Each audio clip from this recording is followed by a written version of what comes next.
കനത്ത ചൂടിൽ വെന്തുരുകുകയാണ് കേരളം. പകലും രാത്രിയും വിയർത്തൊഴുകുന്നു. ഒരു മഴയ്ക്കായി കേരളം കാത്തിരിക്കുകയാണ്.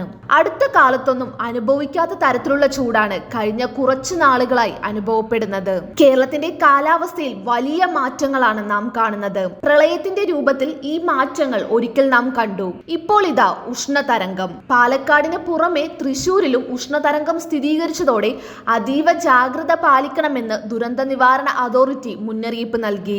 ആഗോള താപനത്തെ തുടർന്നുണ്ടായ കാലാവസ്ഥാ വ്യതിയാനമാണ് കേരളത്തിൽ ഉൾപ്പെടെ രാജ്യത്ത് ഉഷ്ണതരംഗം ദൈനംദിനം വർദ്ധിച്ചുകൊണ്ടിരിക്കുന്നതിനുള്ള പ്രധാന കാരണം. കൃത്യമായ അളവിൽ വേനൽമഴ ലഭിക്കാത്തതും കടലിലെ താപനില വ്യതിയാനവും ഉഷ്ണതരംഗത്തിന് ആക്കം കൂട്ടിയിട്ടുണ്ട്.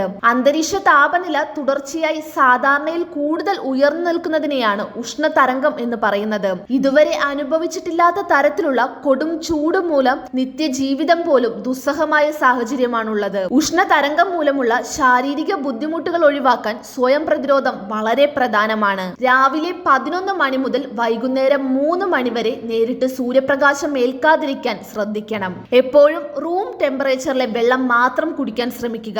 ഐസ് വെള്ളം കുടിക്കുന്ന ശീലം ഒഴിവാക്കുക. കാരണം നമ്മുടെ ചെറിയ രക്തക്കുഴലുകൾ പൊട്ടാൻ സാധ്യത ഉള്ളതിനാൽ താപനില 40 ഡിഗ്രി സെൽഷ്യസ് എത്തുമ്പോൾ തണുത്ത വെള്ളം കുടിക്കരുതെന്നാണ് ഡോക്ടർമാർ പറയാറുള്ളത്. പുറത്തു പോയി വീട്ടിലേക്ക് എത്തുമ്പോൾ ഉടൻ തന്നെ തണുത്ത വെള്ളത്തിൽ കൈകാലുകൾ കഴുകാനോ കുളിക്കാനോ നിൽക്കരുത്. അരമണിക്കൂർ വിശ്രമിച്ചതിന് ശേഷം മാത്രം കുളിക്കുക. തണുത്ത വെള്ളം കുടിക്കുന്നത് ഒഴിവാക്കുക. കാരണം ഇത് ഞരമ്പുകളെയും രക്തക്കുഴലുകളെയും ഇടുങ്ങിയതാക്കുകയും ഇത് സ്ട്രോക്കിലേക്ക് നയിക്കുകയും ചെയ്യുന്നു. അതിനാൽ ചെറു ചൂടുവെള്ളം മാത്രം കുടിക്കുക.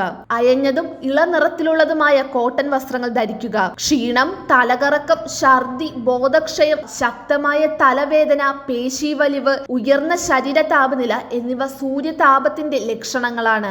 ഇത്തരം ലക്ഷണങ്ങൾ ശ്രദ്ധയിൽപ്പെട്ടാൽ ആശുപത്രിയിലെത്തി ചികിത്സ തേടണം. ഉയർന്ന ചൂട്, സൂര്യാഘാതം, സൂര്യതാപം, നിർജ്ജലീകരണം എന്നിവ മരണത്തിന് തന്നെ കാരണമായേക്കാം. പൊതുജനങ്ങൾ ചൂടിനനുസരിച്ച് ജീവിത രീതികളിൽ മാറ്റം വരുത്തുകയും തികഞ്ഞ ജാഗ്രത പാലിക്കുകയും ചെയ്യണം.